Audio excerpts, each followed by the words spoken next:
The 18 Strong Podcast with Jeff Pellizzaro, episode number 8. Welcome to the 18 Strong Podcast, where you get direct access to the world's greatest experts on training harder, practicing smarter, and playing better golf. Now, here's your host, Jeff Pellizzaro. Hey, what's up, 18 Strong listeners? I have to say, I am super stoked about our guest today for the 18 Strong Podcast. Her name is Allie Gilbert, and she has to be one of the most popular personalities in the golf fitness world. So we're going to jump pretty much right into the interview where Allie talks about the need for golfers to get back in the gym and start lifting some weights, not worrying so much about the flexibility and stretching and things like that that you see in all the magazine articles, but the importance of getting in there and actually pushing a little weight around in the gym. And the fact that there are no specific quote-unquote golf muscles that we have. Muscles are muscles, and we need to get in and start using them. So Allie's going to discuss some of that, as well as the fact that it's not so much your cardiovascular endurance that you're typically going to run out of on the course, but it's your muscular endurance and how you can affect that with your workout programs. And then she's got some hydration and nutrition hacks that we can go through as far as, optimizing your performance on the course, off the course. And then probably most people's favorite part of the interview is when Allie discusses the fact that you can still have some beer, you can still eat some bacon, and play great golf. So one last thing I wanted to mention is that the day that this interview is hitting, which is October 9th, 2014, just happens to be Miss Allie Gilbert's birthday as well. So wanted to wish Allie a happy birthday and say thank you for giving us your time.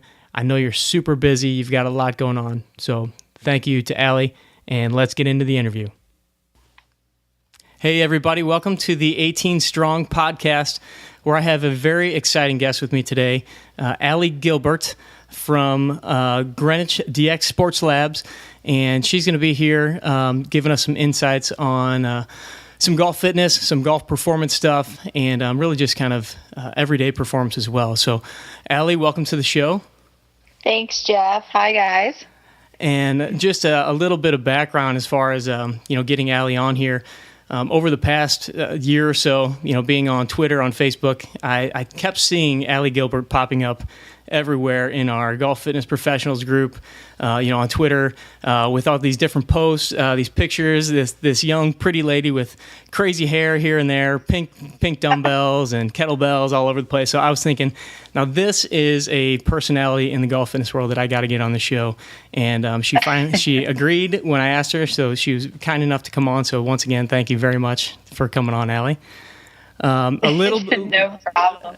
A little bit of background on Allie before I let her introduce herself. Her background's collegiate soccer player. You know how we love soccer players on the 18 Strong Podcast. She's an international speaker and presenter for various training and golf organizations. She's been presenting at many golf clubs around the U.S. and even more recently, I believe you were in the Philippines. Is that right? Yeah, in May. Awesome. So we'll have to talk a little bit about that trip as well and get some insight there. She works with clients from all levels, including recreational to PGA Tour players. She has certifications galore in the fitness, wellness industry, and she is a partner and the director of performance at the highly innovative Greenwich DX Sports Lab. So, Allie, thanks for coming on. I have given just a little bit of background about you, but we want to know you a little bit more as a person. So give us a little bit more background from your perspective outside of the golf fitness stuff, and then we can dig into that in a little bit. Outside of the golf fitness, well, I'm a graduate of Springfield College in Mass, and I got my degree in exercise science. So as long ago as that was, that's where I started my love for strength and conditioning, and just have been working with athletes ever since, and got into golf about 2007, 2008. Just started training more and more golfers because it's very popular around here where I live in Greenwich. There's 9 country clubs alone in our town. The area, the Met section, is very popular. A lot of wealth, a lot of private clubs. People who are members here are also members down in Florida, and it's a pretty popular sport. So training a bunch of golfers, I was like, this is a great niche to get into, and the complexity and the precision of the whole science of the game really fascinated me. So when you combine that with the physical fitness side, that was kind of where I found my happy place, and just found myself digging into all the reading and learning about the golf swing and everything, because I wasn't a golfer before I got into it. Taking lessons, bartering with golf pros, and as I worked with more golfers, that's when I got into all the nutrition and the hormones, and really had an understanding of how all three of those things can really help you excel in the progress you're trying to make. You can't have just fitness without nutrition, without biochemistry. So that's how I landed where I am. Very cool. The short of it. And other hobbies, interests outside of golf and fitness? I know you're constantly reading golf, reading nutrition, reading fitness stuff. What else does Allie Gilbert like to do? Allie loves snowboarding.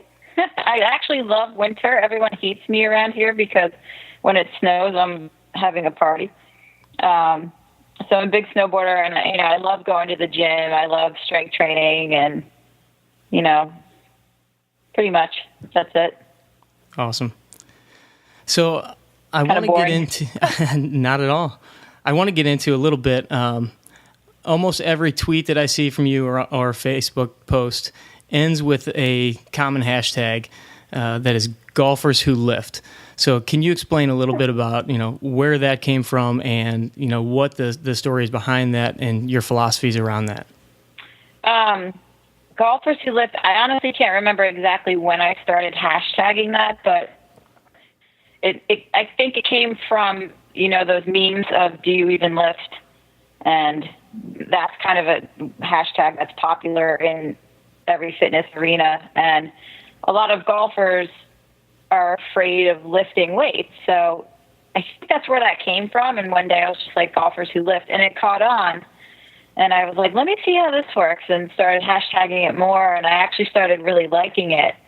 And in the past few months or so, I've started to compile a structure to it. And what I mean by that is I think there's a need for workout programs and nutrition programs that are a little bit more advanced than the standard flexibility and low-level mobility programs that are out there. Because when you Google golf fitness, aside from coming across TPI, but, when clients of mine and other people Google golf fitness, a lot of it is very flexibility specific, and none of it's really weightlifting, or it's mimicking the golf swing with a weight, and that's not really helpful. So they don't really, they don't get the whole background of, you can actually do deadlifts and squats and, explosive exercises and actually lift weights to get stronger. So I think there's kind of a gap in the market for that type of program that they can access online. So I'm in the works of building something where golfers who lift will be a portal for people to actually do workouts that involve kettlebells, weight training, suspension systems, body weight, short, efficient travel workouts, stuff like that. Because a lot of people who play travel and need workouts when they're traveling and need things that are just convenient and accessible. So, I think there's a need for that if they don't have a golf-specific trainer around them. Yeah, I think that's great. I think there's an absolute need for that. And hopefully, with this site, 18strong.com and the Golfers Who Lift portal and things like that, we can create some of that content where, it's a lot easier to find, because I think you're absolutely right. Unless you have a professional in your town, or, that you have the capabilities to pay for and go to, you really can't find a whole lot of that information out there. And even us as fitness professionals, that's another reason why I wanted to start a lot of this and interview people like yourself, because I was finding it hard to find good information just by going online and searching for stuff, or looking for good articles to read or pass on to my clients, or pass on to players that are on the road and things like that. So I think that's awesome. So when you do get that up and running, let us know, because we'll push that out to as many people as we possibly can. Thank you. Yeah, I'm excited about it, because it'll include a way to make good nutrition choices where it's not deprivation, because, a lot of golfers like drinking their beer and they don't want to give it up, and that's fine. They don't have to give it up. But, there's a misconception of what to eat on the course. And, we do that a lot with our elite level players for tournament peaking nutrition and hydration. And we have different protocols for that not a lot of people realize is okay to do. And we'll also have a way that we can access the Greenwich Diagnostic Sports Lab website to send out hormone testing kits that you can do via urine that are super easy. So we can get all 3 parts of the performance triangle in there. It's not just workouts. So wow. I want to make it a complete system, because if I'm going to do it, I'm going to do it right. And I never thought I'd want to do some type of online training, but there's such a need for it, and I get requests for it so often that I think it really is the kind of the future. So if I can do it in the way that I deem correct, then, why not? Absolutely. And I think you just gained a lot of fans by saying they could still drink their beer and play golf. So yeah. I think a lot of people just followed Allie Gilbert on Twitter because of that. Awesome. You could have 2 beers. Let's go for 2,000 more followers. There you go. So you talked about, the idea of people going online, finding exercises, some that look like, swinging a dumbbell, that look like a golf swing. And we were chatting kind of in the pre-interview just about the idea of quote-unquote golf-specific exercises. And I know that this is the hottest term in golf fitness these days, or in golf these days. Give me a little bit of your thoughts on the term golf-specific exercises and where you would go with that. Excuse me. I think the misconception is there's certain muscles that turn on when you play golf. And those muscles are dormant for the rest of your life, which is not true, obviously. The quote-unquote golf muscles that I was referring to. Golf fitness, to me, you're taking care of the joints that get the most overused in the movements that you're making, and you're pinpointing which areas are going to be the most restricted or inhibited or just need the most work. But that requires having an understanding of the golf swing. So it's not like we're training them any different than we would another athlete, but like in baseball, you're going to pay extra attention to the shoulder because there's a lot of wear and tear in the shoulder. And then it also has to do with the energy system being used. That's where I think sport-specific can be a term that's used. But I learned, when I was back in school, we're always taught there's no such thing as sport-specific, but it has to do with the energy system and, the joints that are getting the most wear and tear and stuff like that. So if you address those, then I think it becomes more specific. And honestly, having an understanding of somebody's individual swing and what they're trying to do helps a great deal and can separate you from someone else. Right.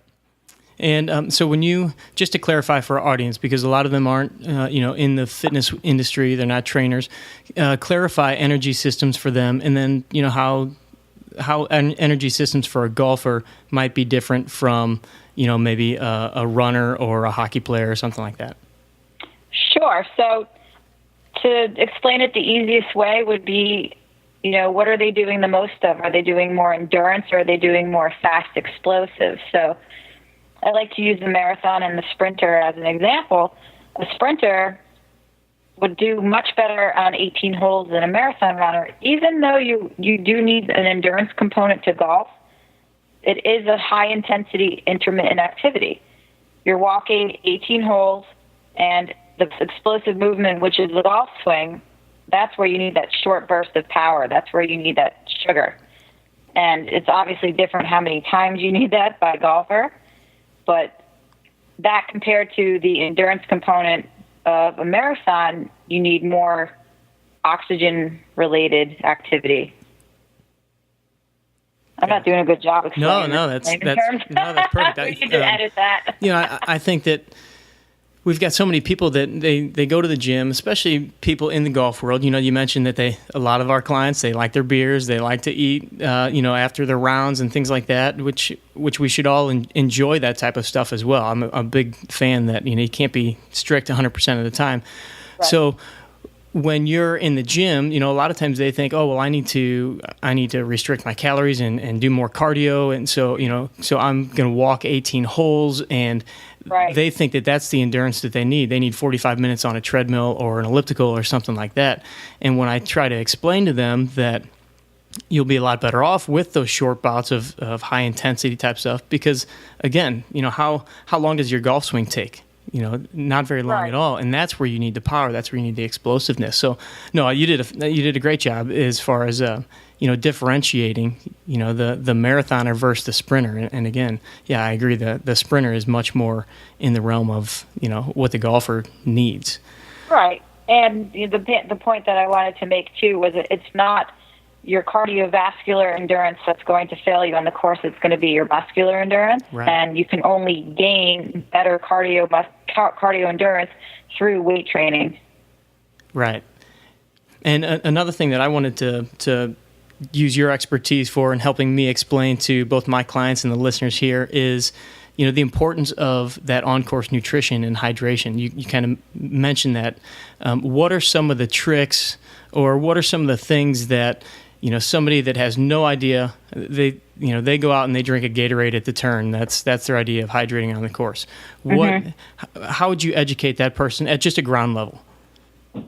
Gatorade is okay if you dilute it. Obviously, it's got electrolytes in it, but it's also got a lot of sugar, and sugar can cause very sudden spikes in blood sugar. But it also doesn't hydrate you as well as, say, taking in salt, Celtic sea salt, without the sugar. And I'm a big fan of BioSteel, which has amino acids in it and electrolytes. So amino acids are what our proteins are broken down to when we eat protein, and that helps repair tissue. So if you're out there for 4 hours, you're going to be more in need of repairing versus a spike in your insulin. A lot of people eat granola bars and very dry foods, peanut butter and jelly sandwiches. And what that does is it's known as a dry carbohydrate, so it's going to pull water off your skin and make you even more dehydrated. And a lot of even my golf professionals who play tournaments love the peanut butter and jelly. And I say, a better option for you guys, if you want, take a protein shake on the course. Some trail mix works really well because at least you're getting the energy from the fats, and then taking a lot of BioSteel and creatine even, which helps keep you hydrated, especially for days where they're playing back-to-back rounds and it's very humid out as well. Gotcha. And then on the higher level at our lab, we offer IV rehydration with saline. Really? Yes, which has some controversy because people don't necessarily understand why it's necessary. But if it's really hot and you're drinking a lot of beer the night before and you need to go out and play on 4 hours sleep, alcohol dehydrates you a lot more. We'll have people come in and they'll sit on the sailing bag, which is just salt water, which is the safest thing in the world. And it just rehydrates you a lot quicker and preps you. There's a lot of triathletes that do it before competition, but doing it before golf is kind of very unheard of unless you're a professional. So, sure. But that's a trick that we use for our local guys, at least in between tournaments and stuff. So you could find doctors in your local area that will do that. But that's something that we do on a higher level as well. Wow, that's the first time that I've heard of that being used in the, just for the local professionals or the local competitive amateur guys. So that's cool, and we're gonna get into a lot more of that stuff when we start talking about your place up there, Greenwich. So Greenwich Diagnostics Sports Lab, right? Is that correct? Yeah. The DX is the medical acronym for that. Okay, gotcha. Didn't want to get that wrong DX. again. Cool. And so another question that I get on the topic of nutrition is, what's an ideal breakfast? Say you've got an early morning tee time. What's an ideal breakfast to go out there before you hit the tee box? I'm a big fan of having carbs, fats, and proteins, all 3 macronutrients. A lot of our guys will have eggs with a bowl of oatmeal because oatmeal is more of a slow digesting carbohydrate, so it'll be more sustained energy. And then the fat in the eggs helps slow the digestion a little more so it lasts longer. Some people, if they want something quick, you can get bacon and egg on a wrap. Bacon's not bad. Egg white wrap, something, like a sandwich like that is fine as well. Some of our guys will use shakes, but definitely want to get the proper fuel in. You don't want to be running to the T, eating a granola bar, staying in the club 2 times, and then off to the races. All right, so I know a couple people have heard beer and bacon in this interview, and so I'm gaining fans, by the minute here. What would you say, as golf fitness has become, such a popular thing, TPI obviously has exploded and really kind of, I would say, brought fitness to the forefront in the golf arena, and a lot of people know of TPI. What would you say, or how would you say the rise in fitness has changed the game of golf, or would you say that it has? The rise of golf fitness? Yeah, just the awareness of fitness for golfers. I think it's actually been a very positive thing. I would say when I started specializing in this, it was very tough to, TPI is big on, forming your team, your medical practitioner and everything. And it was very hard to talk to more golf professionals and, get everybody kind of on the same page. And it's a lot easier now where people are more aware of it. They believe in it. They see a difference because they've gone through it themselves. So I think people are accepting the fact that, being able to be strong and last the full round and play well until, your 80s and your 90s and in good health is just as important as having the best equipment out there. So. And would you say that there's any drawbacks to fitness becoming so popular? For golf, no. Good. No, I mean, we have the blood work to prove it. Well, and I think what I'm leaning towards there is, people understanding that they need to increase their fitness level for golf, and that golfers are starting to lift weights and things like that, but maybe going out there and not utilizing good information and then taking that into the gym. Have you seen that? Have you experienced that? Yeah. I think, and also in addition to that, they think the fitness aspect is the end-all, be-all to... I'm sorry, my TV just went on.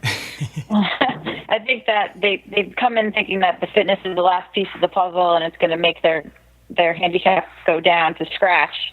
So they're like, I have my lessons and I'm doing all the right things and I just need to get my body better. And, we always tell them, we're not going to give you the thing that you want. That is your golf professional's job. Mm-hmm. We're going to help you play to your potential physically so you can feel better and you can not hurt and not be in pain.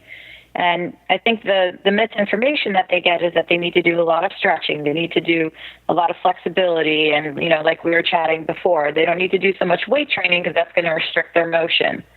So those are the kind of big things that I have to talk to these guys about when they come in for an evaluation. That's why my eval process is so long, because the first part of it is just the whole interview, because I really want to understand where they're coming from and their motivation for being there. Because if they have their heart set on thinking I'm going to change their swing and, give them all these things that they have their list for, then we need to really break it down to see what their true motives are. Right. And speaking of your evaluation process, I want to kind of get into what you guys are doing up there and the facility that, sounds pretty incredible that I've been seeing just through some of your posts online and being on your website and stuff like that. Give us a little bit more background about Greenwich Diagnostics and, what you guys are doing and, the different aspects. And then what does it look like when a client comes in your door, from day one? What does it look like? What's the process that they go through, and go from there? Right now, well, let's see, how did we start this? I would say about a year and a half to 2 years ago is when I started learning more about hormones and the best way to learn how doctors handle you is to go through their process. So I contacted internists, naturopaths, all different types of specialists just to go through how they would handle somebody like me. Everybody's got their own issues, so I threw all my issues at them, and it was actually really hard to find someone who understood the needs of an athlete and not just a regular person.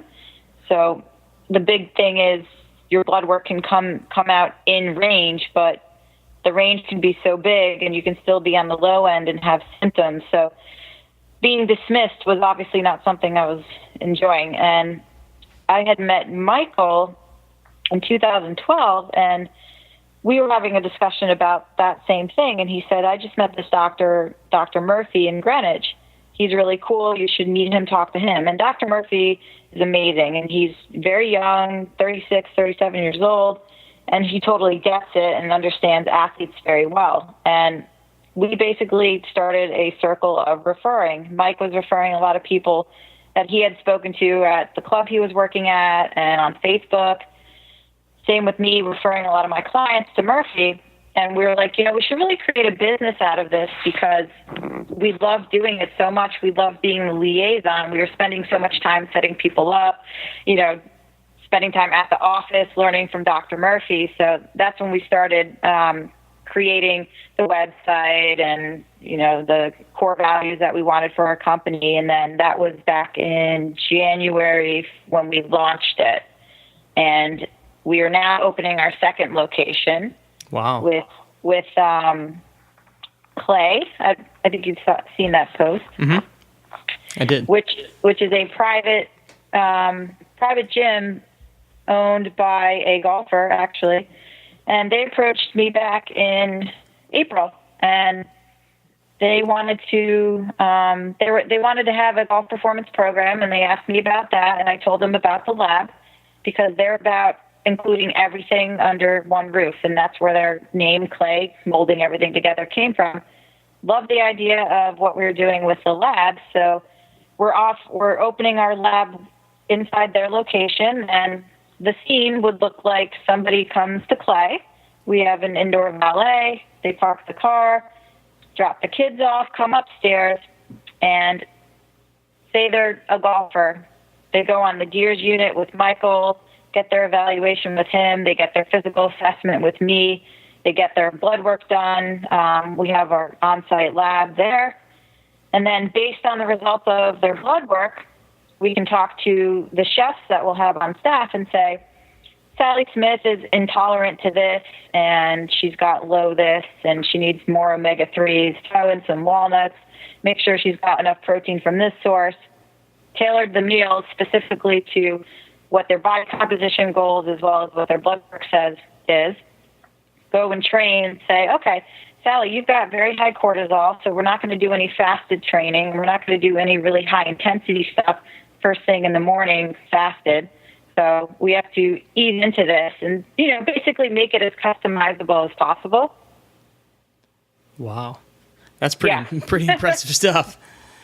So it's really cool, and there's a big market for that here, but it's where I think the future of the fitness industry is going because it makes so much sense to understand what's going on inside a person as it is on the outside. Absolutely. Yeah, what a fantastic opportunity to have all those resources. As a client coming in to have you and Dr. Murphy and Michael.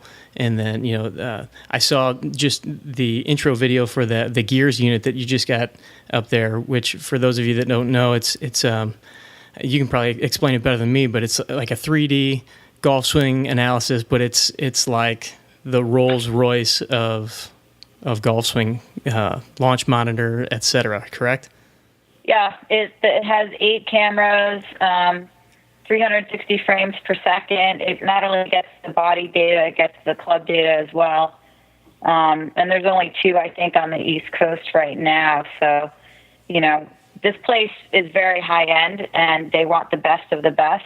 So that's what they're going to purchase. There's 27 sensors on the body, and there's 7 on the club. So it really allows for us to get a full, in-depth detail of what's going on with somebody's golf swing, You can also, do deadlifts in there and just see what's going on with the body doing some deadlifts. But from a golf perspective, it really allows us to see what's going on. And then, you combine that with the blood work and the physical assessment, and you hit every part of the performance triangle, which I love and I've always wanted to have under one roof. So it's really exciting. Wow, that's pretty amazing.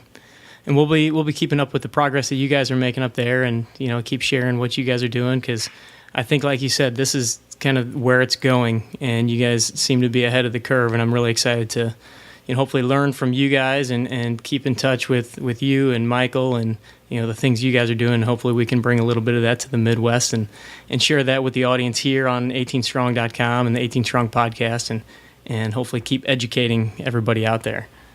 Absolutely.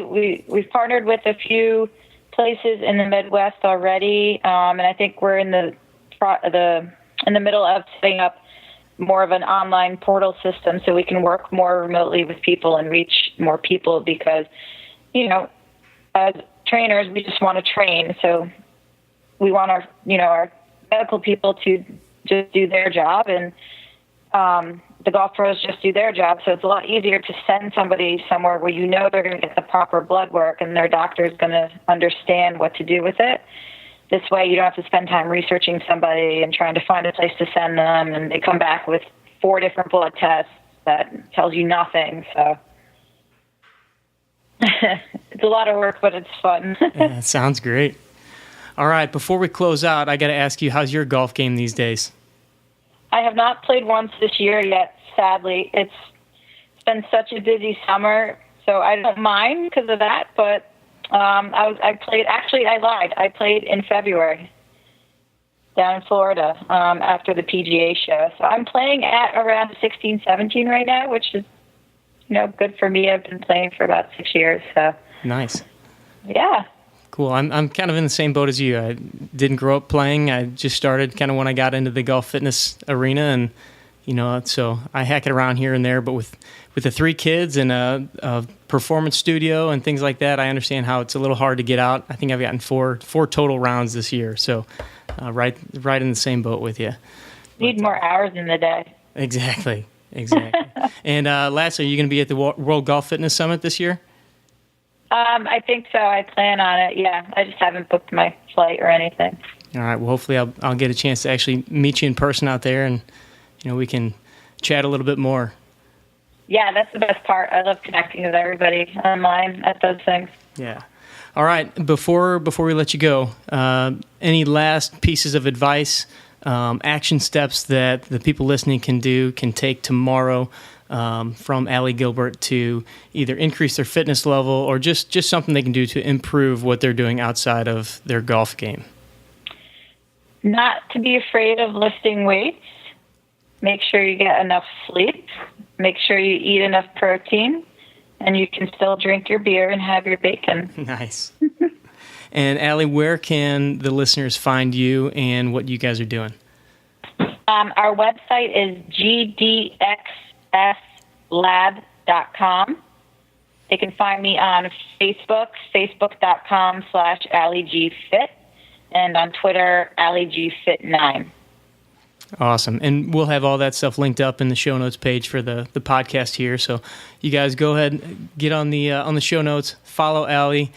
She's got some great posts. She posts some good pictures of things that she's eating for dinner that you'll like to try out as well. And Allie, can't thank you enough for coming on tonight. It was really an honor and a pleasure to finally get in touch with you and get this set up. And I look forward to watching you guys and seeing what you're doing. And like I said, learning a lot more from you guys. Thank you, Jeff. It's been great. And guys, please don't hesitate to ask me any questions or find me on social media. Awesome. Thanks, Allie. Thank you.